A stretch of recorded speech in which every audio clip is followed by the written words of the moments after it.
मुंबई से रायपुर ये एक रिवर्स ट्रैफिक जैसा फील होता है।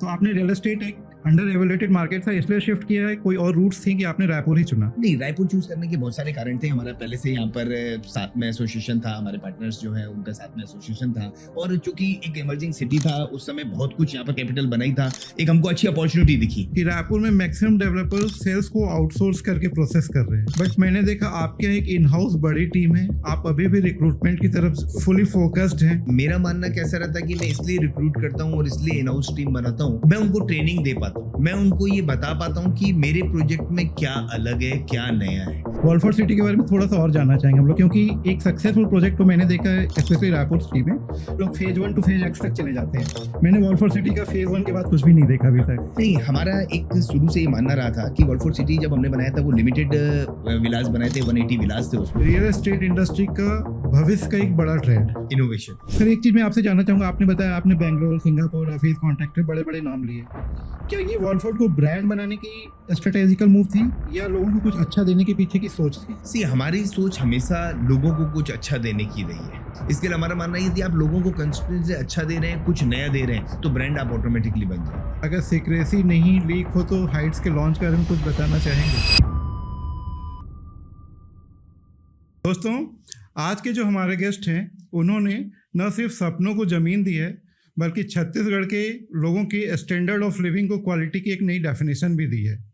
ये उस मिट्टी से आते हैं जहां पर इतिहास एवं कला का एक अनोखा संगम है, जो अपनी अद्भुत तरकशी कला, जरी जरदोजी कढ़ाई और ऐतिहासिक विरासतों का गढ़ रहा है, जहां आज भी सारस क्रेन पक्षी, महाराजा तेज सिंह चौहान का किला इतिहास के पन्नों में जीवित है। ऐसी ऐतिहासिक और विरासत वाली संस्कृति की गलियों से होते हुए मुंबई और मुंबई से छत्तीसगढ़ में आकर इन्होंने रियल एस्टेट मार्केट को एक नई पहचान दी है। जी हाँ दोस्तों, हम बात कर रहे हैं क्रेडाई छत्तीसगढ़ के प्रेसिडेंट और वॉलफोर्ड ग्रुप के डायरेक्टर श्री पंकज लोहाटी सर का। Pankaj Lohati sir, welcome to property show. Thank you very much. Thank you Dhananjay ji. जहाँ प्रॉपर्टी की बात होती है प्रॉपर टी के साथ। यस। तो सर, हम प्रॉपर टी को सबसे पहले अगर बचपन में लेकर जाएं तभी ऐसा लगेगा कि कुछ हमने प्रॉपर किया है। बिल्कुल। तो वॉलफोर्ड ग्रुप को सभी लोग जानते हैं, पहचानते हैं, आपका एक लोगो अपने आप में क्वालिटी है। Thank you very much. But वॉलफोर्ड के जो फाउंडर मेंबर्स में से एक है जिनका विजन वॉलफोर्ड को आगे लेकर जा रहा है, उनके बचपन के बारे में लोग जरूर जानना चाहेंगे। सी, मेरा बचपन मैनपुरी में बीता है। मेरी स्कूलिंग मैनपुरी से हुई है। स्कूलिंग कंप्लीट, कॉलेज कंप्लीट करने के बाद में मैं बॉम्बे आ गया था। बॉम्बे हम लोगों ने शेयर मार्केट, हमारा मेन बिजनेस शेयर मार्केट का रहा, तो मैंने शेयर मार्केट ज्वाइन किया। फिर हमने न्यू ज्वेलरी बिजनेस स्टार्ट किया था, जिसको हमने रायपुर और वहाँ बॉम्बे दोनों जगह स्टार्ट किया था। फिर डिसाइड किया कि और फैमिली में डाइवर्सिफाई बिजनेस की ज़रूरत है, और मैं रायपुर शिफ्ट हो गया था। रायपुर उस समय नया नया कैपिटल बना था और बहुत सारी अपॉर्चुनिटीज़ दिख रही थी यहाँ पर, इसलिए मैं रायपुर रियल एस्टेट के लिए शिफ्ट हो गया था। शेयर मार्केट, स्टॉक एक्सचेंज या stock market, jewellery, then real estate, ये तीनों में आपने रियल एस्टेट ही क्यों चुना? मेरे बचपन से मेरे मन में ना कुछ अलग करने का रहता था, जिसमें मेरे को लगा कि रियल एस्टेट में मैं बहुत कुछ अलग कर सकता हूँ और अपने सपनों को जी सकता हूँ, इसलिए मैंने रियल एस्टेट चुना। थोड़ा सा हम इसको डिटेल में जानना चाहेंगे कि आप क्या अलग करना चाहते थे, आपने कैसे अलग किया और क्या अलग करने वाले हैं? सी, देखिए, जब मैं 2005 में, अर्ली ईयर में 2005 में मैं रायपुर आया, तो हम लोगों ने यहाँ पर देखा कि यहाँ पर लोगों की चाहत तो बहुत कुछ है, बहुत अच्छे अच्छे प्रोजेक्ट्स की रिक्वायरमेंट है, और लोगों को अच्छे घरों की ज़रूरत है, फैसिलिटीज़ की ज़रूरत है, एमिनिटीज़ की ज़रूरत है, जो कि मेरे को घूमने पे देखा कि इतने अच्छे प्रोजेक्ट्स यहाँ पर नहीं है। फिर हम लोगों ने अच्छे प्रोजेक्ट्स डिज़ाइन किए और क्लब हाउस लेके आए। मेरे ख्याल से वॉलफोर्ड एनक्लेव 2006 में जब हमने लॉन्च किया था, तो वो पहला प्रोजेक्ट ऐसा था जिसमें रेजिडेंशियल फ्लैट्स के साथ में क्लब हाउस का एक समावेश किया गया था। ओके। जिसके कारण हमको बहुत अच्छा रिस्पॉन्स मिला और हमने हमारे प्रोजेक्ट को एकदम बहुत अच्छे से उसको बनाया और हमको बहुत अच्छा रिस्पॉन्स मिला। राइट। तो मुंबई से रायपुर ये एक रिवर्स ट्रैफिक जैसा फील होता है, तो आपने रियल एस्टेट एक अंडर एवेल्यूएटेड मार्केट था इसलिए शिफ्ट किया है, कोई और रूट्स थी कि आपने रायपुर ही चुना?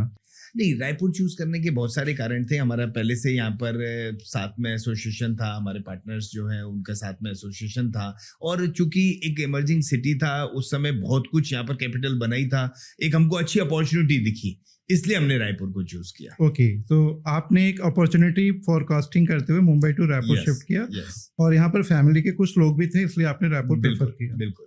तो एक जॉइंट फैमिली में लीडरशिप डेवलप करना या कलेक्टिव डिसीजन लेना कितना टफ या कितना इजी रहा? नहीं, ऐसा नहीं रहता है कि जॉइंट फैमिली के अपने अलग फायदे होते हैं कि जहाँ पर आज मेरे ग्रुप में समझ लीजिए मेरे से बड़े भाई हैं सारे, हम लोगों ने कभी भी पार्टनर्स को पार्टनर नहीं बोला है, हमने उनको बड़े भाइयों का ही दर्जा दिया है। Right. और वो हमेशा हमारे बड़े भाइयों की तरह ही रहे हैं और हमने हमेशा एक फैमिली की तरह ही रहा है। चाहे वो मैं यहाँ पर तो सिंगल ही शिफ्ट हुआ था, बट हमको कभी भी ऐसा फील नहीं हुआ, हमेशा ऐसा ही फील हुआ कि we are still in joint family only. Right, तो हम डिसीजन सारे साथ में बैठ के लेते हैं, हम प्लस और माइनस सब चीज सोचते हैं और सामूहिक डिसीजन लेते हैं। कभी भी ऐसा नहीं रहता है कि ये पंकज लाउटी का डिसीजन है या अनिल जैन का है या अनिल पारक का है, हमारा हमेशा साथ में डिसीजन रहता है। Collective decision is the growth of the progress. Yes yes, right. अभी मैंने कुछ दिन पहले एक और गेस्ट किया था, वो बिल्कुल जेंजी हैं, उन्होंने भी जॉइंट फैमिली को काफ़ी अप्रिशिएट किया था। तो हम कह सकते हैं कि अगर आप प्रॉपरली जॉइंट फैमिली में हैं, एक रिदम मेंटेन करते हैं, कलेक्टिव डिसीजन को फॉलो करते हैं, तो it's a growth school of your business as well. 100% agreed. Right. आपने एक चीज़ बताया कि 2005 में आपने वॉलफोर्ट एनक्लेव स्टार्ट किया और आपने क्लब हाउस का कॉन्सेप्ट छत्तीसगढ़ के मार्केट में पहली बार इंट्रोड्यूस किया। सो मुझे ऐसा लगता है कि इनोवेशन करना आपको पसंद है, बिल्कुल, लेकिन इनोवेशन के बैकफायर्स भी होते हैं। हाँ। तो कभी आपने कोई ऐसा इनोवेटिव बैकफायर फील किया या आपको इनोवेशन से हमेशा पॉजिटिव रिस्पॉन्स मिला? नहीं, मेरे को इनोवेटिव से हमेशा पॉजिटिव रिस्पॉन्स मिला। कई बार ऐसा हो जाता है कि कुछ रिस्पॉन्स लेट मिलते हैं, वो लेट मिलने के पीछे अपन भी कारण रहते हैं। मैं ऐसा मानता हूं कि शायद हम अपनी चीजों को टाइम पे समझा नहीं पाते हैं, इसलिए उसका रिस्पॉन्स लेट मिलता है। ओके। बट अच्छी चीज लोगों को समझ में आती है। हो सकता है थोड़ा समय लगे, तो आदमी को पेशेंस रखना चाहिए। ओके। इनोवेशन की बात करें तो अभी आपका एक प्रोजेक्ट वॉलफोर्ट ओमेगा बहुत चर्चा का विषय बना हुआ है, इसमें क्या इनोवेशन आपने नया किया है? देखिए, इसमें इनोवेशन का यूजुअली क्या होता है, रायपुर में हम देखते हैं कि जो एलिवेशंस बनाते हैं लोग, केवल फ्रंट में बना के दोनों साइड में थोड़ा थोड़ा टर्न कर देते हैं और बैक को बैक बोलते हैं, जबकि हम हमारे प्रोजेक्ट में ऑल 4 साइड एलिवेशंस बनाते हैं कि फ्रंट भी वैसा ही है जैसा बैक है, रेयर है, जिसका ऑफिस कहीं से भी ले उसको सेम एलिवेशन सब जगह से मिलता है। प्लस हम कॉमन एमिनिटीज को बहुत अच्छे से डेवलप करते हैं और हमने पहली बार कमर्शियल में लैंडस्केप को इंट्रोड्यूस किया है। कमर्शियल में लैंडस्केप, ग्रीनरी आजकल सबको आंखों को सुकून देती है। तो आदमी ऑफिस के अंदर तो ग्रीन नहीं बना सकता है बहुत ज्यादा, लेकिन हम कॉमन एरिया बना सकते हैं कि आप जब कभी भी निकलो या आपके यहाँ कोई आए तो यू विल फील प्राउड। हमने उस तरीके से उस प्रोजेक्ट को डेवलप किया है जिसमें बहुत ज्यादा ग्रीनरी का समावेश किया है। ओके। तो इसमें आपको कॉस्ट का चैलेंज नहीं आता, क्योंकि जब आप 4 साइड लैंडस्केप करेंगे, ग्रीनरीज को लेकर आएंगे, आपके कंपटीशन इन चीज़ों को नहीं फॉलो करते हैं, और जहाँ तक मैं समझता हूँ रायपुर एक प्राइस कॉन्शियस मार्केट है, तो क्या कॉस्टिंग आपके लिए कभी चैलेंज नहीं रहा? मेरे को ऐसा लगता है कि आज की तारीख में इस रेंज में जब भी कोई कस्टमर लेता है, मैं हमेशा मेरे कस्टमर को भी एक एग्जांपल देता हूँ कि आज आप 2000 रुपए का एक शर्ट लेने जाते हैं तो आप एरो, वेनुसेन, लुई फिलिपी तीनों में जगह देखते हैं। उसके बाद में आप चूज करते हैं कि आपको कौन सा अच्छा लगा है। तो मैं ये मान के चलता हूँ कि यदि कोई भी जन मेरा प्रोजेक्ट देखने आया है तो वो बट ऑब्वियस है कि मेरे कॉम्पिटिटर का भी देख के आया है, and he will feel, when he will feel difference, then he will definitely go with Wallfort. So you want to create an experience, yes, so that they can choose the quality over the quantity. 100%. Right. So in the last 20 years, what are the innovations that you experienced, that you experimented, and which is more closer to your heart as well? See, मैंने मतलब शुरू से architects बहुत try किए। मैंने architect Hafeez contractor के साथ में भी प्रोजेक्ट किया है। मैंने शरद मैथिल जयपुर, मैंने E9 AP सिंगापुर, मैंने सुरेश बाबू के साथ में, क्यूबिक्स आर्किटेक्ट पुणे के साथ में, बेंगलोर के आर्किटेक्ट के साथ में, मैंने लैंडस्केप कंसल्टेंट में साइट कंसेप्ट सिंगापुर के साथ में काम किया। मतलब डिफरेंट कंट्रीज के, डिफरेंट स्टेट्स के, इंडिया में भी अलग अलग आर्किटेक्ट के साथ में काम किया है। तो वो अपने आप में बहुत एक अनुभव फील कराता है, बहुत अच्छी चीजें आपको सीखने को मिलती है, बहुत सारे इनोवेशंस को जन्म देता है। राइट। एक चीज मुझे यहीं से क्रॉस क्वेश्चन जैसा फील हो रहा है कि मैं रायपुर के मार्केट में बहुत सारे रियल एस्टेट डेवलपर्स को क्लोजली फॉलो करता हूँ। आज की डेट में हर कोई अपनी ब्रांड वैल्यू को बनाने के लिए पर्सनल ब्रांडिंग पे इन्वेस्ट करता है। वॉलफोर्ट अभी भी एज अ कॉर्पोरेट ब्रांड ही एक्सेप्टेड है। आप लोगों ने कभी अपने आप को पर्सनल ब्रांड के तौर पे क्यों नहीं प्रोजेक्ट किया? हमारा मानना है कि वॉलफोर्ट है तो हम है तो वॉलफोर्ट नहीं है। Okay, so again the collective reverse psychology. Yes. Very nice. आप नंबर गेम में विश्वास रखते हैं? नहीं, अगर आपको मैं कहूँ कि आप नंबर 1 है तो विश्वास करेंगे?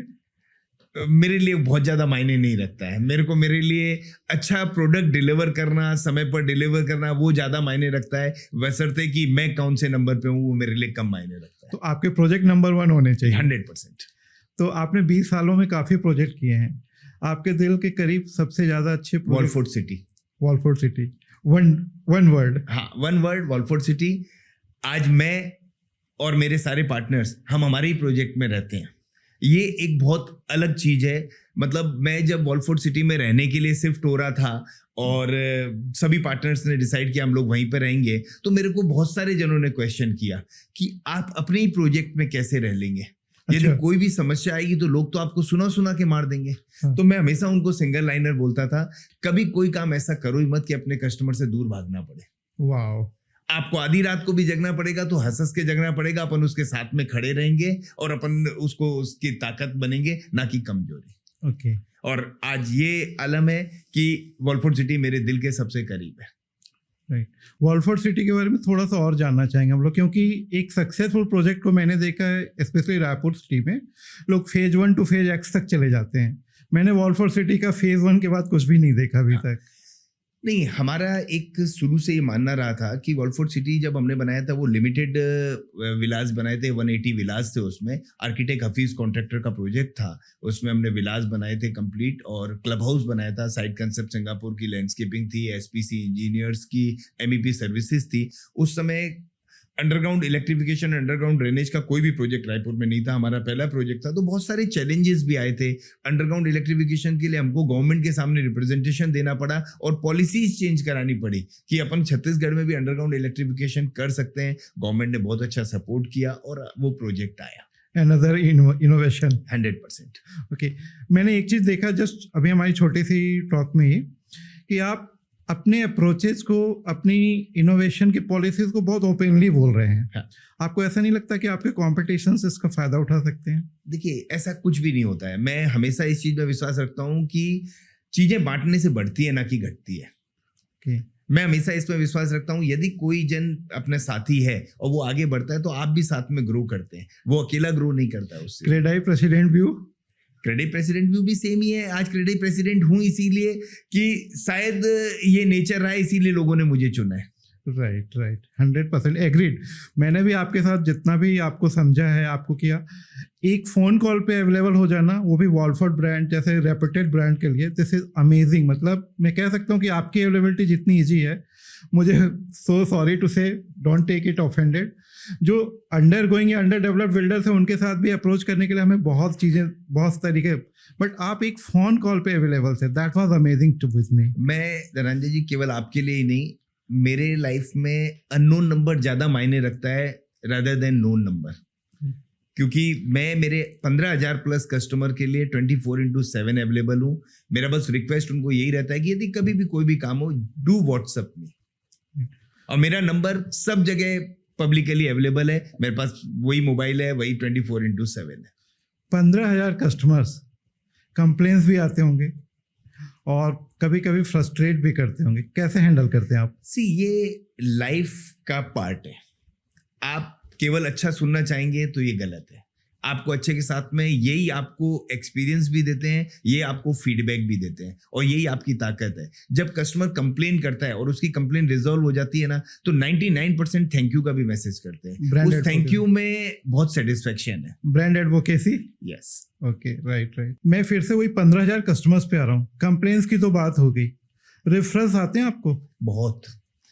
आप आश्चर्यचकित होंगे कि मेरे पास में आज, जैसे वॉलफोर्ड सिटी का ही एक एग्जांपल लेते हैं, आज मेरे को कोई 180 विलास की कोई लिस्ट देखने की जरूरत नहीं है। मैं इतना क्लोज हूं सबसे कि आपको 180 विलास में कौन किस में विला में नंबर में रहता है, मैं बिना देखे रेस्ट बना सकता हूं। और वो सब इतने दिल के करीब हैं और सब रेफरल देते हैं मुझे। Okay. यदि सब साथ में आते हैं, कस्टमर्स को लेके एंड क्लोजिंग कराते हैं। Okay, very nice. अगर रेफरल आ रहा है, इसका मतलब ब्रांड अपने ऑब्जेक्टिव्स में 100% चल रहा है। सभी प्रोजेक्ट्स में मेरे को रेफरल बिजनेस बहुत अच्छा मिलता है। मैं उसी से समझता हूँ कि लोग मुझसे सेटिस्फाइड हैं या नहीं है। यदि किसी प्रोजेक्ट से नहीं आ रहा है, इसका मतलब मैंने कुछ गलत किया है उनके साथ में। मैं इसको इस तरीके से लेता हूँ। और अगर कुछ गलत किया है ऐसा फील होता है तो उसे आप करेक्ट कैसे करते हैं? मैं उनसे जाके मिलता हूँ। मेरी कोशिश रहती है मेरे यहाँ से स्टाफ जाए, रिप्रेजेंटेटिव जाए, मिले, उनसे समझे कि वाकई में कहाँ पर अपनी गलती रह गई है। यदि कुछ लगता है कि ऐसा इसको सुधारा जा सकता है तो वी डेफिनेटली ट्राई, और उसको भी हम उस पेज पे लाके उनके साथ में कंधे से कंधा मिला के चलने में विश्वास रखते हैं। ओके, रेफरल पे एक चीज़ और मैं आपसे जानना चाहूँगा। रियल एस्टेट में मैंने नहीं देखा, और चूंकि आप इनोवेशन को लेकर काफ़ी एक्सपेरिमेंटल रहते हैं, हर ब्रांड अपने रेफरल प्रोग्राम्स, लॉयल्टी प्रोग्राम्स को रिवॉर्ड बेस्ड करते हैं। रियल एस्टेट में मैंने स्पेशली अगर मैं देखूं छत्तीसगढ़ के कॉन्सेप्ट में तो आज तक नहीं आया और किसी ने अभी तक किया नहीं। क्या आप कभी हिम्मत करेंगे ऐसा कि आप रेफरल या देखिए, रिवार्डिंग सिस्टम को इंट्रोड्यूस करें? इसमें दोनों मत है। हमारे भी मन में कई बार आता है, फिर ऐसा फील होता है कि यार कल को मेरे कस्टमर को गलत ना लग जाए कि यार मैं तो रेफरेंस इसलिए दे रहा हूँ क्योंकि मैं सेटिस्फाइड हूँ, मैं चाहता हूँ मेरा दोस्त, मेरा घर वाला, रिश्तेदार भी सेटिस्फाइड हो, और उसके बदले में मैं आपसे कुछ ले रहा हूँ। वो भी कई बार स्थिति ऐसी हो जाती है कि हम खुद ऑफेंड फील करते हैं उसको ये इंट्रोड्यूस करने के लिए, शायद इसलिए हम आज तक नहीं कर पाए। राइट, बट अदर ब्रांड्स में, अदर सिटीज में रेफरल्स बहुत अच्छे हैं। इवन मैं अगर बात करूँ कैमेलिया जैसे प्रोजेक्ट में रेफरल्स और रेफरल का रिवॉर्ड्स, जरूरी नहीं कि हम रेफरल के रिवॉर्ड को फिनेंशियली रिवॉर्ड करें, बहुत सारी चीजें हो सकती हैं। मुझे लगता है कि ब्रांड एडवोकेसी को आगे बढ़ाने का एक बहुत अच्छा स्टेप नहीं, हम डेफिनेटली इसके लिए सोचेंगे और इसको किस तरीके से कर सकेंगे हम इसमें सोचेंगे, क्योंकि अभी तक बड़े ब्रांड्स जो आउटसाइड में है और अपने रायपुर में अभी तक हम लोगों का फैमिली टच बहुत ज्यादा है। सभी एक दूसरे को इतने अच्छे से जानते हैं, उस बीच में इस तरीके की बात करना थोड़ा सा अपने ही मन को अनुचित लगता है। बाहर की बॉम्बे में आज हम हमारे पड़ोसी को ही नहीं जानते हैं तो उसमें कहीं किसी को कोई फर्क नहीं पड़ता है। यहाँ पर मैं आपको बात कर रहा हूँ तो 180 कॉलोनी के मेंबर्स की, चाहे हाइट्स हो, कोई भी मेंबर्स की लिस्ट अपन ऐसे ही बना सकते हैं, तो वहां पर ये थोड़ी सी दिक्कत आती है। राइट, आपने वर्ड यूज किया हाइट, वॉलफोर्ट हाइट एक आपका सिग्नेचर प्रोजेक्ट वो भी है।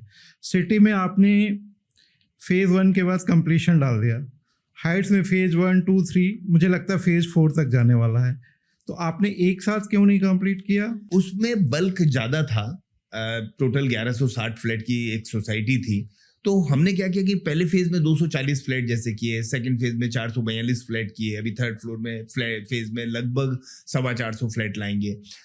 ये इसलिए ऐसा करना पड़ा क्योंकि एक साथ में इतनी अवेलेबिलिटी नहीं ओपन करना चाहते थे, और लेकिन हमने अच्छा ये किया कि इन सब के लिए जितनी कॉमन एमिनिटीज लगनी चाहिए थी, जो क्लाइंट को एक सेटिस्फेक्शन देती है, वो हमने डे 1 पे रेडी करके दे दी।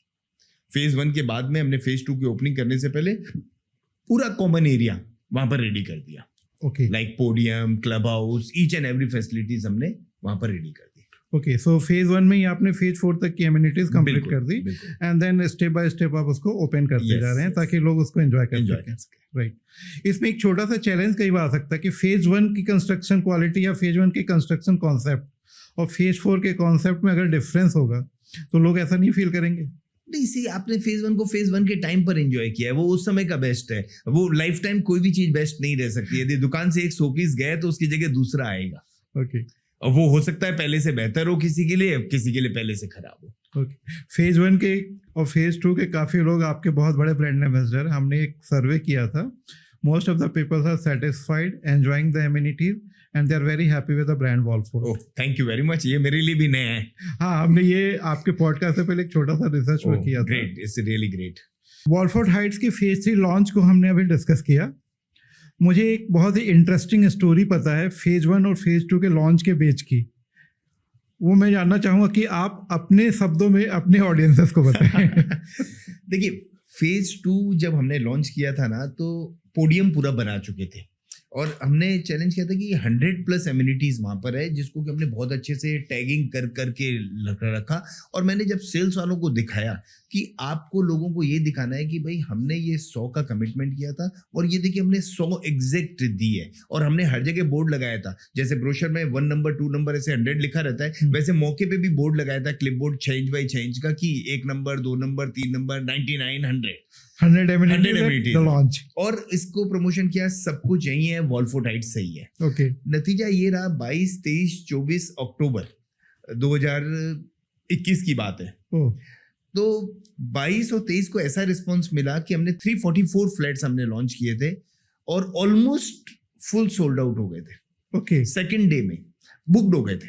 ओके, हाँ क्योंकि सोल्ड हमने आउट बहुत अच्छी स्कीम रखी Booked थी है कि मतलब 11,000 और 21,000 रुपए आपको अभी देना है, बाकी का आपको सोचने का टाइम है 1 महीने का। 1 महीने में या तो आप हमसे 100% रिफंड ले सकते हैं वापस, कोई भी पैसा नहीं कटेगा, और आप कंटिन्यू रख सकते हैं। तो सब बुकड हो गए सेकेंड डे में। तो हम लोगों ने इमीडिएटली मीटिंग की और 198 फ्लैट्स और इंट्रोड्यूस किए जो कि प्रिपेयर्ड जो नहीं थे। प्रिपेयर्ड नहीं थे हम, मतलब हमारे पास में ब्रोशर भी नहीं था उस दिन। हमने ऑफिस से प्रिंट आउट निकाल के, बट हमारे पास रेरा नंबर था, रेरा रजिस्टर्ड था, तो हमको डरने की जरूरत नहीं थी। बट हमने इमीडिएटली उसके प्लान को A4 पे प्रिंट आउट लेके हमने उस दिन बेचा है, और बहुत अच्छी सक्सेस मिली हमको उसमें। लोगों को वो प्लान भी बहुत पसंद आया, और इमीडिएटली हमारे उसमें एक सक्सेसफुली कंप्लीट हुआ।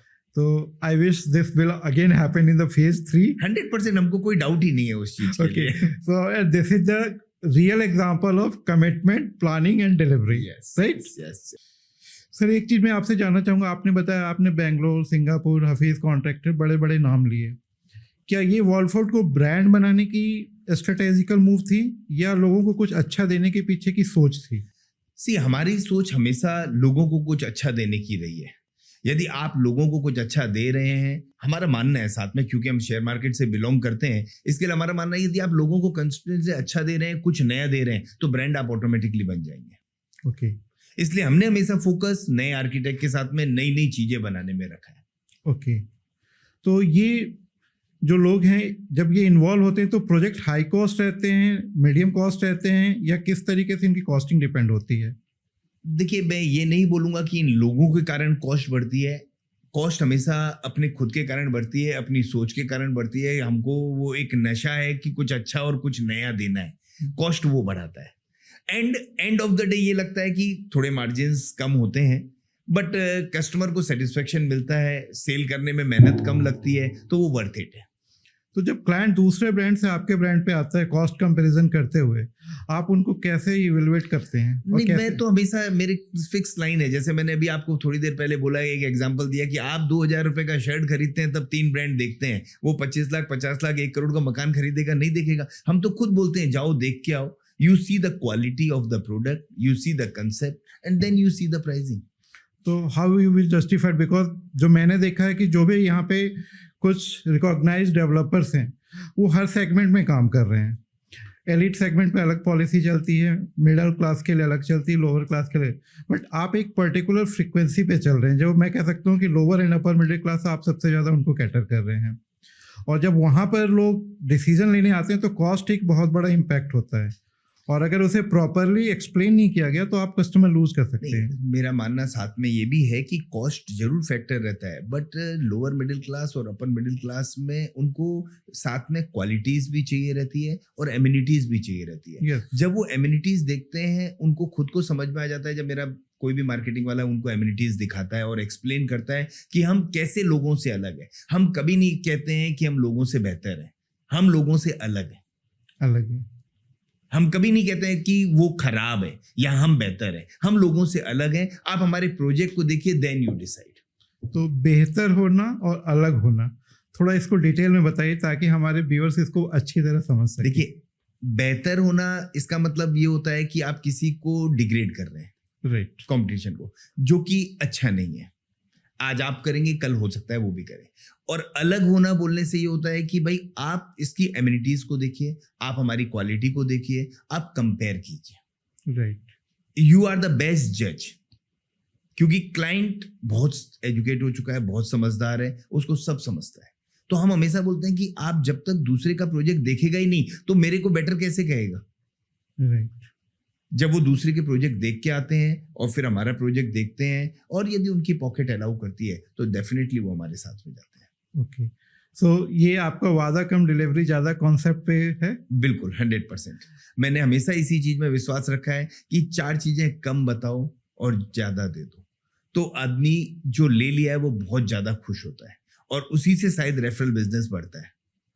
ओके, एक मैं इंटरनल पॉलिसीज की बात कर रहा हूँ, क्योंकि आप बहुत खुल के बता रहे हैं, तो जो अपकमिंग डेवलपर्स हैं या जो लोग वास्तव में बिजनेस को नेक्स्ट लेवल पर जाना चाहते हैं उनके लिए शायद ये एक हेल्प होगा कि रायपुर में मैक्सिमम डेवलपर्स सेल्स को आउटसोर्स करके प्रोसेस कर रहे हैं, बट मैंने देखा आपके यहाँ एक इन हाउस बड़ी टीम है, आप अभी भी रिक्रूटमेंट की तरफ बिल्कुल फुली फोकस्ड हैं, तो आपको कभी ऐसा नहीं लगता कि इतनी बड़ी टीम को मैनेज करने से बढ़िया है कि किसको आउट प्रोसेस कर दो? देखिए, आउटसोर्स करना बहुत आसान है, बट मेरा मानना कैसा रहता है कि मैं इसलिए रिक्रूट करता हूँ और इसलिए इन हाउस टीम बनाता हूँ, मैं उनको ट्रेनिंग दे पाता हूँ, मैं उनको ये बता पाता हूँ कि मेरे प्रोजेक्ट में क्या अलग है, क्या नया है, और वो उसी हिसाब से कमिटमेंट करते हैं।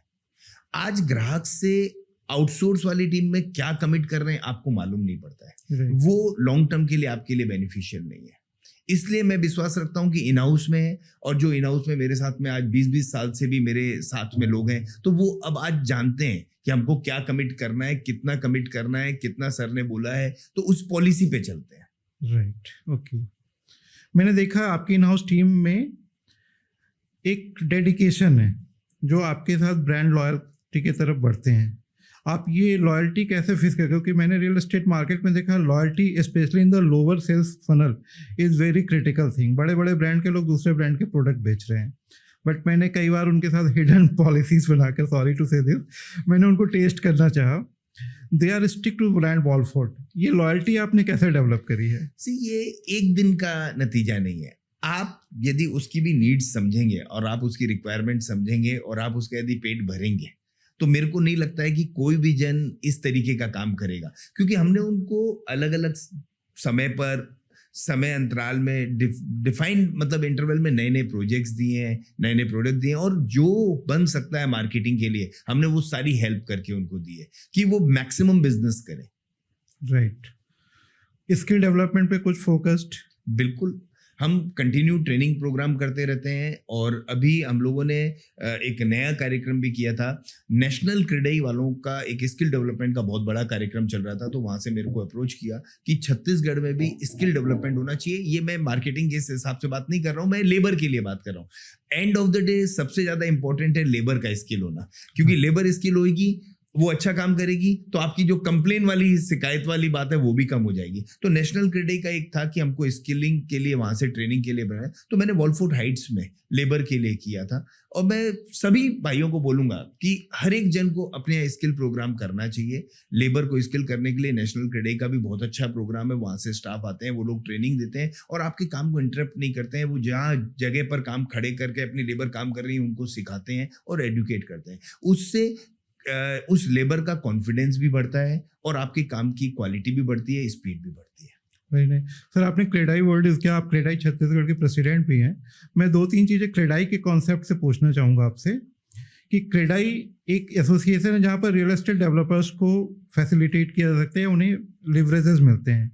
क्रेडाई मेंबर एक क्लाइंट के लिए कैसे बेनिफिशियल हो सकता है? देखिए, हमारी क्रेडाई का एक टैगलाइन है, क्रेडाई है तो भरोसा है। राइट, यही आपके सवाल का जवाब है। क्रेडाई है तो भरोसा है। क्रेडाई में हमारी बहुत सारी डिविजन्स बनी हुए हैं, हमारी ग्रीवेंस सेल है, और क्रेडाई बिल्डर होने के लिए आपका रेरा रजिस्टर्ड प्रोजेक्ट होना कंपेलिंग रिक्वायरमेंट है। राइट। तो यदि कोई रेरा रजिस्टर्ड प्रोजेक्ट को क्रेडाई मेंबर कर रहा है तो वो अपने आप में काबिल हो गया, कि भरोसे वाला हो गया, कि आपकी सुनवाई होगी। यदि आपके साथ कहीं पर भी कुछ भी गलत हुआ है, यदि आपने क्रेडाई मेंबर से कोई भी चीज लिया है, तो उसकी सुनवाई है। राइट।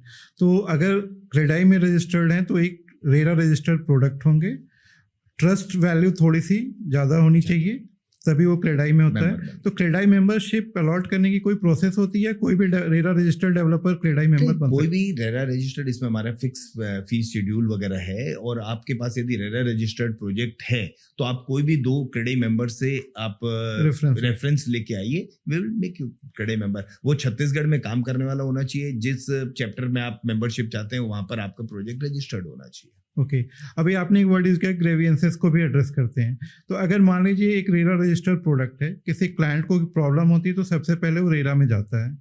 क्या वो क्रेडाई में भी कोई ऐसा ग्रेवियंस सेल है जहाँ पर क्लाइंट आ सकता है? बिल्कुल आ सकता है, क्रेडाई में ग्रेवियंस सेल है, और आते भी हैं लोग। मतलब इसमें कई बार ऐसा होता है कि रेरा में जाने से पहले आदमी को लगता है कि एक लेटर देख के रखूं, यदि कोई जानता है जिस माध्यम से, तो वो क्रेडाई में लेटर देता है। तो हमारी अंडरस्टैंडिंग यही रहती है कि भाई मैक्सिमम टाइम पर प्रॉब्लम छोटे मोटे ईगो की रहती है। ओके। और कोई बहुत बड़ी चीज की कभी कोई प्रॉब्लम नहीं रहती, और बहुत बड़ी चीज की प्रॉब्लम रहेगी तो कोर्ट उनके लिए खुला हुआ है। राइट। और हम चाहते हैं कि बिल्डर से बात करके, जो जिससे क्लोज है उससे बात करके चीजों को रिजॉल्व कर लें। क्योंकि फर्स्ट स्टेप में यदि सॉल्यूशन हो जाता है तो वो सबके लिए अच्छा होता है। मैक्सिमम टाइम मैंने देखा कि कम्युनिकेशन गैप ही प्रॉब्लम की सबसे बड़ी वजह है। और कम्युनिकेशन से अब मैं थोड़ा सा फिर से क्रेडाई से वॉलफोर्ड की तरफ आना चाहूँगा कि छत्तीसगढ़ में एम्प्लॉयमेंट एक बड़ा इशू है, और छत्तीसगढ़ नहीं कहें तो इंडिया में बड़ा इशू है। छत्तीसगढ़ का यूथ काफ़ी एनर्जेटिक है, ग्राउंडेड है। क्या हम उनको रियल एस्टेट में एज अ सेल्स पर्सन कोई जॉब की ऐसी अपॉर्चुनिटीज देखते हैं कि हम उन्हें यहाँ पर देख सकें? बिल्कुल किया जा सकता है। मैं आपको जैसे बोला ना, मेरे यहाँ 365 डेज रिक्रूटमेंट ऑन रहता है, सेल्स चैनल के लिए हमेशा ऑन रहता है, क्योंकि मेरे को ऐसा लगता है कि हर एक में एक अलग अलग प्रतिभा है।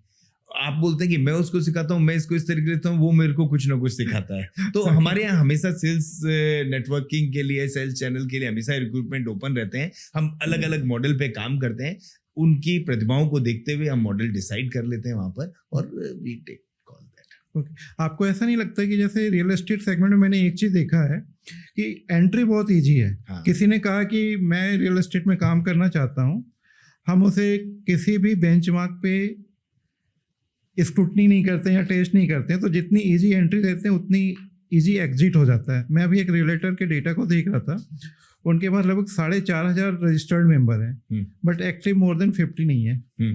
तो ये जो डिफरेंसेस होता है, तो आपको ऐसा नहीं लगता कि रियल एस्टेट में भी एज अ सेल्स पर्सन कुछ क्वालिफाइड लोगों को ही एंट्री मिलनी चाहिए? नहीं, ऐसा नहीं है। देखिए, मेरा मानना है कि आपको उसको एटमॉस्फेयर देना पड़ेगा। केवल मैं आपको बोला ना, मैं नंबर्स पे नहीं जाता हूँ। ओके। तो वो हर जगह अप्लाई होता है, केवल ब्रांड के लिए नहीं होता है। मैं नंबर्स पे इसलिए नहीं जाता हूँ, मैं मेरे यहाँ जितने भी ज्वाइन करते हैं, मैं उनको स्पेस देता हूँ बैठने के लिए। चूंकि मैं बैठने के लिए स्पेस देता हूँ उनको, तो उनकी भी रिस्पॉन्सिबिलिटी बढ़ जाती है, वो रिस्पॉन्सिबल फील करते हैं। उनको मंथली उनको भी जवाब देना पड़ता है कि उन्होंने क्या किया। मेरा कहीं पर भी मायना ये नहीं रहता है कि उसने कितने कन्वर्ट किए, उसने कितने अटेंड किए, कितनी विजिट कराई। मेरे लिए इंपॉर्टेंट वो है। ओके। मेरे लिए कन्वर्जन इंपॉर्टेंट नहीं है। मेरे लिए लगता है कि आदमी मेहनत कितनी कर रहा है। यदि वो Conversion तो मेहनत कर रहा है तो उसको सक्सेस मिलनी है। हो सकता है फर्स्ट मंथ में नहीं मिली, सेकंड मंथ में मिलेगी, तो उसके लिए मैं सपोर्ट के लिए उसके साथ में खड़ा हूँ। कन्वर्जन तो ब्रांड वॉलफोर्ड में इशू ही नहीं है वो अपने आप होता है, क्योंकि उसके पीछे का बैकएंड इतना स्ट्रांग है। एक छोटा सा सवाल आ रहा है, क्रेडाई प्रेसिडेंट, वॉलफोर्ड ग्रुप के MD, socially hyperactive, family person, इन सारी जिम्मेदारियों में आप टाइम कैसे मैनेज करते हो? मैं थोड़ा सा टाइम का पंचुअल हूँ, और यही चीज है जो कि मुझे मैनेज करने में आसानी करती है। मेरे को क्या लगता है कि आपका शेड्यूल बना हुआ होना चाहिए, शेड्यूल होना चाहिए। सरप्राइजेस नहीं आने चाहिए कि अचानक यहाँ जाना था, किसी को बुला लिया, वो बैठा है, वो चीजें नहीं होनी चाहिए। यदि आप इस तरीके का शेड्यूल बना लेते हैं तो मेरे को ऐसा नहीं लगता कि कभी भी कोई चैलेंज आए। क्वालिटी और ट्रांसपेरेंसी, ये आपने कई बार कहा कि मैं क्वालिटी और ट्रांसपेरेंसी पे 100% बिलीव करता हूँ, और मैंने जब रिसर्च किया आपके बारे में तो मुझे एक चीज़ पता चला कि आप अभी भी बिल्डिंग के प्रोडक्ट की परचेज को खुद मॉनिटर करते हो। इसके पीछे की वजह क्या है? क्वालिटी मेंटेन करना या टीम को? देखिए, मेरे यहाँ जितने भी सेगमेंट होते हैं, मैं सब में इन्वॉल्व रहता हूँ। परचेज में डायरेक्ट इन्वॉल्वमेंट रहने का ये होता है, मेरा एक बहुत बड़ा इंटरेस्ट फील्ड है। जैसे आपने जो बोला ना, इनोवेशन इन प्रोडक्ट ऑल्सो मेरा क्राइटेरिया है। मैं प्लानिंग में भी उतना ही इन्वॉल्व रहता हूँ आर्किटेक्ट के साथ में। फिर उसको डिलीवर करने के लिए आपको परचेज एंड इंजीनियरिंग में भी उतना ही इन्वॉल्व होना पड़ता है। तो परचेज में मेरा इंटरेस्ट हमेशा रहता है कि अपन राइट प्रोडक्ट राइट पॉलिसी से खरीद रहे हैं, नहीं खरीद रहे हैं। Okay. और 100% अपना लगाने का पीछे पर्पज ये रहता है कि मैं कोई भी कॉन्ट्रैक्ट विद मटेरियल नहीं देता हूँ। Okay. हम खुद करते हैं, जिससे हमको ये मालूम रहता है कि हमने क्या लगाया है। केवल क्वालिटी का दावा करने से क्वालिटी नहीं आती है। Right. आप क्या लगा रहे हैं आपको मालूम होना चाहिए कि आपने कितना बैग सीमेंट डाला है, क्या डाला है, तो आप श्योर हो जाएंगे। किसी और से लिया है तो उसमें आप श्योर नहीं हो पाएंगे, बट आपने क्या यूज किया है वो आपको मालूम है। इसलिए मेरा इन्वॉल्वमेंट थोड़ा ज्यादा है। ओके, सो बेसिक लेवल पर क्वालिटी कंट्रोल वहीं पे मैनेज हो जाती है कि हमारा मटेरियल हमें पता है, बस बाकी चीज तो हम देख ही लेंगे। आपका फेवरेट डिपार्टमेंट कौन सा है? Planning. I just love planning. Okay. Day one से आर्किटेक्ट के साथ में, लैंडस्केपिंग कंसल्टेंट के साथ में, एमईपी के साथ में, वो प्लानिंग और उसको एग्जीक्यूट करते हुए देखना इज लाइक आप अपने बेबी को बड़े होते हुए देख रहे हो। तो एक्सिक्यूशन आप डेलीगेट करते हो या मॉनिटर करते हो? मॉनिटर करते हैं। राइट सर, छत्तीसगढ़ में रियल एस्टेट को, जैसे आपने कहा, इनोवेशन है, आपने प्लानिंग को एक्सिक्यूशन, डेलीगेशन, एम्प्लॉयमेंट सारी चीज़ों पर बात की। एक जो बहुत अछूता पहलू है कि छत्तीसगढ़ और रियल एस्टेट की जब बात होती है तो 80 to 90% प्रोजेक्ट सिर्फ रायपुर में है, जबकि इसके आउटस्कर्ट्स में काफ़ी अच्छे ग्रोइंग शहर हैं जैसे बिलासपुर, कोरबा, अंबिकापुर, जगदलपुर वगैरह वगैरह। यहाँ पर अभी रायपुर के जो प्रोमिनेंट डेवलपर्स हैं वो आगे की तरफ नहीं जा रहे हैं। क्या आपकी कोई योजना है इसके लिए? बिल्कुल है हमारी योजना। इसमें हम लोगों ने दुर्ग में एक ऑलरेडी प्रोजेक्ट स्टार्ट किया है, वॉलफोर्ड मंगलम सिटी के नाम से एक ऑलरेडी प्रोजेक्ट है। एक प्रोजेक्ट हम खरियार रोड उड़ीसा में भी कर रहे हैं, वो भी छत्तीसगढ़ से लगा हुआ ही है। प्लस हमारा हमेशा मानना रहता है कि यदि कोई अप्रोप्रिएट लैंड और कोई शहर के बीच की जमीन आती है, हम वहां पर आउटस्कर्ट्स में नहीं करना चाहते हैं, क्योंकि छोटे शहरों की एक अपनी लिमिटेशन होती है, इसलिए वहां पे आउटस्कर्ट्स में नहीं करना चाहते हैं। और यदि कोई अच्छी आती है लैंड तो we are always open for that. हम लोग अच्छे प्रोजेक्ट्स के लिए अच्छी लैंड आती है तो we are always open. But main focus जरूर रायपुर ही रहा है, क्योंकि बेस है यहाँ पर, और यहाँ पर इतने प्रोजेक्ट्स कर लिए, इतने क्लाइंट्स का साथ है, तो कभी भी बहुत ईजी हो जाता है। राइट। आपने कहा आपने दुर्ग में स्टार्ट किया है। रायपुर में प्रोजेक्ट को सेल करना और दुर्ग में सेल करना कितना डिफरेंस होता है? एक सर्टेन टाइम में अगेन यदि आपकी कभी ना कभी रायपुर भी पहला दिन था तो आज दुर्ग पहला दिन है, तो वही सारे चैलेंजेस थोड़े बहुत जरूर आते हैं। मैं ये नहीं बोलूंगा नहीं आते हैं, बट चूंकि जगह पास में ही है, बहुत ज़्यादा दूर नहीं है, और यहाँ पर माउथ पब्लिसिटी से माल बेचता है, तो इसलिए कोई बहुत ज़्यादा दिक्कतें का फेस नहीं करनी पड़ती है। ओके। अभी पिछले 6 महीनों में काफ़ी प्रोजेक्ट रजिस्टर्ड हुए हैं छत्तीसगढ़ में। आपकी कोई प्लानिंग नए प्रोजेक्ट की? हम लोग नए प्लानिंग में आ रहे हैं। वॉलफोर्ट हाइट्स का नेक्स्ट फेज भी हम लोग अगले मंथ जनवरी में प्लान कर रहे हैं लॉन्च करने का। उसमें लगभग 400 ऑड यूनिट्स रहेगी फ्लैट्स की, जिसको कि हम लॉन्च कर रहे हैं। वॉलफोर्ट हाइट्स फेज 3 का लॉन्च बड़ा अभी ग्रैंड होने वाला है। अभी मैं आपकी टीम के साथ मिल रहा था, तो they are planning something very innovative. Who is the brain behind this? मेरे साथ में मैंने हमेशा बोला ना कि ऐसा एक जन कोई कभी भी नहीं रहता है। मैं इसमें सभी मेरे सेल्स वालों का आउटपुट लेता हूँ, इनपुट लेता हूँ, और उसके बाद में डिसाइड करते हैं कि कैसा क्या करना चाहिए, क्या नहीं करना चाहिए, और एक सामूहिक डिसीजन ही रहता है हमेशा। अगर सीक्रेसी नहीं लीक हो तो हाइट्स के लॉन्च के बारे में कुछ बताना चाहेंगे? थोड़ा सा रुक के तो गाइस, अगर आप फ्लैट लेने की बात करें तो हाइट फेज 3 का लॉन्च एक गेम चेंजिंग, और मुझे लगता है छत्तीसगढ़ रियल एस्टेट पे एक इनोवेटिव स्टार्ट है। आप एक बार हाइट्स के लॉन्च पर जरूर आइए, एक्सपीरियंस कीजिए और फील कीजिए कि ब्रांड वॉलफोर्ड जो कहता है वही करता है। हमने हमेशा एक टैगलाइन रखी है, फेज 2 के सामने भी हमने एक टैगलाइन रखी थी, सब कुछ यही है, वॉलफोर्ड हाइट्स सही है। वाह। तो उसी से रिलेटेड हम वॉलफोर्ड फेज 3 में भी यही बोलना चाहेंगे, लेना जरूरी नहीं है, आना जरूरी है। आना जरूरी है। आप आए और देखें, फील करें। हाँ, आइए, देखिए, फील कीजिए। बस केवल आने के लिए हमारा कॉल केवल आह्वान आने के लिए रहेगा, ना कि लेने के लिए। तो हम लोग एक्सपेक्ट करें कि आधा रायपुर वॉलफोर्ड हाइट फेज 3 में आने वाला है। बिल्कुल, अच्छा है। Very nice, very nice. एक और छोटा सा सवाल है जो रायपुर रियल एस्टेट में काफ़ी तेजी से बढ़ रहा है, कि जो इंडिया के बिग प्लेयर्स हैं, जायंट्स हैं, गोदरेज, डीएलएफ, ये अब रायपुर की तरफ धीरे धीरे आना चाह रहे हैं, क्योंकि टीयर 1 मुझे लगता है कि उनको अब सैचुरेटेड दिख रहा है, तो टीयर 2 एंड टीयर 3 में अपने पंख फैला रहे हैं। आप इसे कैसे देखते हैं? Opportunity, threat? यस, एक अपॉर्चुनिटी, बहुत बड़ा अवसर। आज हम लोग बहुत रीजनेबल प्राइस पे बेचते हैं। जब ये लोग आते हैं तो मार्केट ओपन हो जाता है, प्राइजेस जंप करते हैं, तो उसका डेफिनेटली फायदा जो एग्जिस्टिंग ब्रांड्स हैं उनको भी मिलता है। ओके। बट मैं एक रिसर्च में स्टैटिस्टिक्स को देख रहा था, इंदौर में जब गोदरेज ने एंट्री किया तो जो टॉप 5 बिल्डर्स थे उनका 86% प्रोजेक्ट जो है वो एनपीए की तरफ चला गया। क्या कोई मेरा ऐसा मानना नहीं है, वो पर्टिकुलर कोई चीज में ऐसा हुआ होगा कभी कोई पर्टिकुलर एग्जांपल में, बट मेरा ऐसा मानना नहीं है। कि मैं तो चाहता हूं कि और ब्रांड्स यहाँ पर आए, मार्केट मैच्योर होगा उससे। ओके।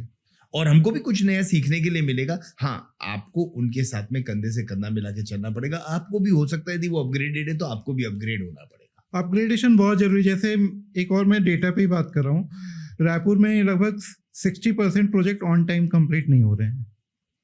और एक अगर क्लाइंट के पॉइंट ऑफ व्यू सोचिए, जो पहली बार घर खरीद रहा है वो अपने घर की ईएमआई भी दे रहा है, आपके जो प्रोजेक्ट की कॉस्ट उसकी भी ईएमआई दे रहा है और अपना रेंट भी पे कर रहा है। और अगर वो प्रोजेक्ट ऑन टाइम नहीं होता तो उसे बहुत कष्ट फील होता है। मैंने ऐसे बहुत सारे लोगों को देखा है। देखिए, ऑन टाइम कंप्लीट नहीं होने के कई कारण होते हैं। मैं अभी उस चीज को बहुत ज्यादा हाईलाइट नहीं करना चाहूंगा कि किसके क्या कारण होते हैं, बट अब रेरा एरा आ गया है। आने वाले समय में ये प्रॉब्लम डे बाय डे कम होती जाएगी। यदि किसी का डिलेड है तो लोगों को कंपनसेशन मिलेगा और उस चीजों से डिलेड खत्म हो जाएगा। आप 24/7 मुझे लगता है अपना 100% वॉलफोर्ड को दे रहे हैं। आप अपनी लेगेसी को कैसे मेंटेन करना चाहते हैं ब्रांड वॉलफोर्ड के साथ? मतलब देखिए, बहुत आसान है इस चीज के लिए कि जब आप हर प्रोजेक्ट को या अपनी कंपनी को अपना बेबी समझने लग जाते हैं ना, तो मेरे को लगता नहीं कि कोई भी प्रॉब्लम आएगी। और साथ में आप लेके चलेंगे तो आप अपने आप आपकी लेगेसी भी मेंटेन हो जाएगी। लोग आपसे मिलते हैं, लोग आपको जानते हैं, आपको अच्छा फील कराते हैं। छत्तीसगढ़ रियल एस्टेट में कोई ऐसा लैंड बेंचमार्क जो आपने क्रिएट करने की कोशिश की हो और अभी उसमें आप कंटिन्यू हो, या कुछ ऐसा करना चाहते हैं जिसके रूप में आपको एक लेगेसी मेंटेन करने का मौका मिले? देखिए, मैं ऐसा इतना कोई टारगेट लेके नहीं चल रहा हूं, बट मेरा मानना हमेशा रहता है कि कोई एक ऐसी चीज प्रोजेक्ट बनाए, ऐसा बनाए जो कि अपने आप में और अलग हो। मतलब जो बन चुके हैं वो तो आ चुके हैं, और नए की हमेशा चाहत रहती है। Innovation is the legacy. Yes, right. Youth काफी तेजी से आ रहे हैं अभी रियल एस्टेट डेवलपमेंट में, स्पेशली डेवलपर के तौर पे। उनके लिए कोई सलाह? दो ही चीजें मैं हमेशा बोलता हूँ सबको। एक, आपके टाइम को मैनेज करना, आपको शेड्यूल डिसाइड करना आना चाहिए। और दूसरा, ऑलवेज ओपन रहिए नई नई चीजें सीखने के लिए और नई नई चीजें करने के लिए। और कमिट उतना ही कीजिए जितना आप कर रहे हैं। ओवर कमिटेड मत होइए कोई भी चीज में, ना प्रोजेक्ट के साइज में, ना एमिनिटीज फैसिलिटीज में। Right. तो मेरे को लगता नहीं कि कभी भी किसी को भी पीछे मुड़ के देखना पड़ेगा। मैं यहाँ पर एक सवाल आपसे करना चाहूँगा और बहुत ही स्पेसिफिक आंसर भी आपसे चाहूँगा कि रियल एस्टेट में pre launch, launch, grand launch का एक स्टेट होता है और आपके हर प्रोजेक्ट में बड़ा ही स्मूथ जाता है, राइट? जबकि मैंने नए डेवलपर्स को देखा है, उनका प्री लॉन्च और लॉन्च के बीच में काफ़ी क्योटिक इन्वायरमेंट रहता है। कोई एडवाइस कि वो किस तरीके से प्री लॉन्च से लॉन्च होते अपने प्रोडक्ट को स्मूथ कर सकते हैं? देखिए, इसमें एडवाइस देना गलत है। अच्छा। क्योंकि सबका अपना अपना सोचना रहता है, अपनी अपनी स्ट्रेटजी रहती है। Nothing is wrong. मैं हमेशा बोलता हूँ, अलग अलग होता है, गलत नहीं होता है। Different is different, not wrong. तो I always believe in that. Okay, so they have to choose in their own Yes, way to yes, proceed, right? yes. We don't want to interfere. Okay. अब मैं आपसे कुछ छोटे छोटे सवाल पूछने वाला हूँ और आपको ना एक शब्द में आंसर देना है, जो कि आपके लिए मुझे लगता है टफ नहीं होगा। तो पहला ये है, रियल एस्टेट इंडस्ट्री का भविष्य का एक बड़ा ट्रेंड। इनोवेशन। अगर आप रियल एस्टेट सेक्टर में नहीं होते तो कहाँ होते? ज्वेलरी। अभी तक की सबसे अच्छी बिजनेस एडवाइस जो आपको मिली हो? ट्रांसपेरेंसी। जो आपने किसी को दी हो? ऑलवेज कमिटमेंट उतना ही करो जितना आप डिलीवर कर सकते हो। तो डिलीवरी मोर कमिटमेंट। मतलब हाँ, आप ये कहना चाहिए कि भाई आप अपने वर्ड्स पे खरे उतरो। कोई पसंदीदा बिजनेस बुक? कोई पसंदीदा बिजनेस बुक? मैं यूजुअली मतलब सुनता ज्यादा हूँ पढ़ने की बजाय। कोई पॉडकास्ट सीरीज? नहीं, ऐसा जैसा। एक ऐसी आदत जो आपको हर दिन प्रोडक्टिव रखती है? टाइम पर रहना। टीम के लिए बॉस है या leader? Leader. Thank you very much. Thank you very much. Thank you, Dhananjay. So, guys, this is the amazing show that we had discussed lot of new things about the real estate market, development, trend, and the forecast in the real estate industry with Pankaj Lohati sir. Thank you, sir, for coming and giving the insights. मिलते हैं अगले show में फिर एक किसी नए चेहरे के साथ, नई इंसाइट्स के साथ। तब तक के लिए bye bye. Thank you, Dhananjay.